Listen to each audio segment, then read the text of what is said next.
Hi, I'm Alex Pault, and I'm here at Publitech Connect with Sabina Bochum. She's with uBlocks, and she's the Product Planning and Marketing Director of the Product Center, Cellular. So we're talking about cellular communications and, well, the IoT. That's a big, literally a big space, isn't it?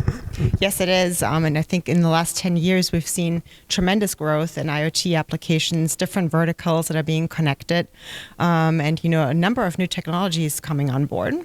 Well, when you think about the Internet of Things, I think one of the biggest issues is there are so many different protocols and bandwidths and ways that you can access these devices. Some have their advantages and some have disadvantages. It's that balance of what solution do you use with your device that becomes a big question for the engineer, right? No, that's for sure correct. I think there's quite a lot of different cellular technologies out there. So what I think we're very excited to be talking about here today is an extension of some of those technologies into satellite connectivity as well.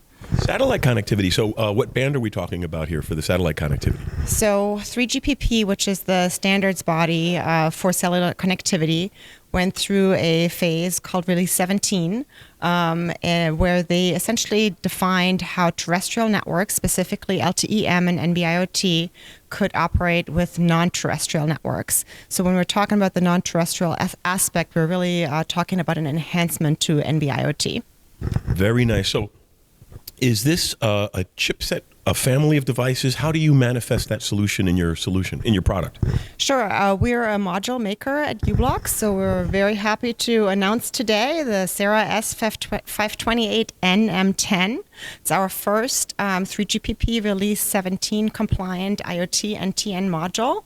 It does include a uBlocks cellular chipset, LTE-M and NB-IoT chipset, plus our uBlocks M10 positioning platform. So now, are there any specific application spaces that would benefit from this, or would apply to all of application spaces, or are there specific target areas that it would especially address? Well, what IoT-NTN will do over time is it makes satellite connectivity much more accessible to a broader range of applications. However, it is still applications that might be in cellular coverage for most of their life, but maybe roam onto areas where there is satellite coverage only available, so where there's no cellular coverage. So those are some of the scenarios, and there's a lot of different verticals in IoT that could potentially take advantage of that, ranging from agriculture to asset tracking, renewable energy, and so on. So we aren't really. So I had thought maybe it would be an enhancement for, say, for example, an urban situation, but in reality it's best suited for these places that are a little bit on the edge, not necessarily in the best connectivity, but then they could use the satellite, the NTN, the non-terrestrial network aspect for the connectivity. Yeah, good question. Not exclusively so, because there are also applications where satellite is used as like a backhaul connectivity. So think first responders, think business continuity, if in case, for example, of some kind of natural disaster or an emergency where the cellular network might have an outage, so you would have satellite as a backup solution to stay connected.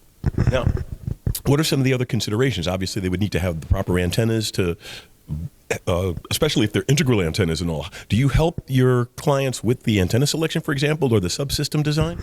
Yeah, so what's great about 3GPP IoT-NTN is that is really an incremental change to standard cellular hardware. So think about satellite connectivity via IoT-NTN almost as an additional feature on a cellular device. So it is incremental.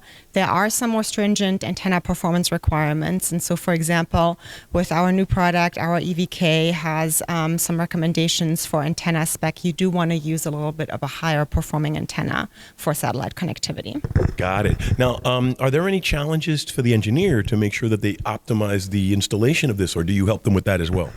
Yeah, we help them with that. However, I will say that part of IoT-NTN is really greatly simplifies connecting to satellite constellations. So in the past, where you had proprietary systems where really everything had to be designed from scratch, proprietary protocols, hardware, antenna, software, and so on, this is much easier now because of this new standard.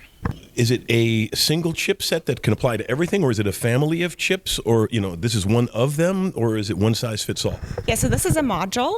So it's a cellular module that has u-blox UBX S52 chipset platform integrated. That is our LTE-M NB-IoT plus NB-NTN chipset platform. It also has the UBX M10 positioning platform included. So u-blox, we're a location company, and M10 is our most recent standard GNSS platform.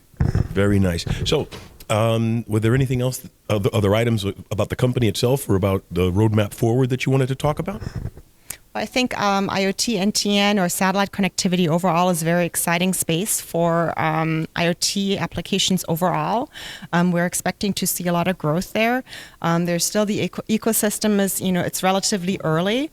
There is a lot of maturity, a lot of constellations are being just brought on board. So we're excited to be part of this and see how it is going to be of benefit to our customers. Very cool. Thank you, Sabrina, for taking the time to talk to us at this event. Really appreciate having the time for us. Thank you.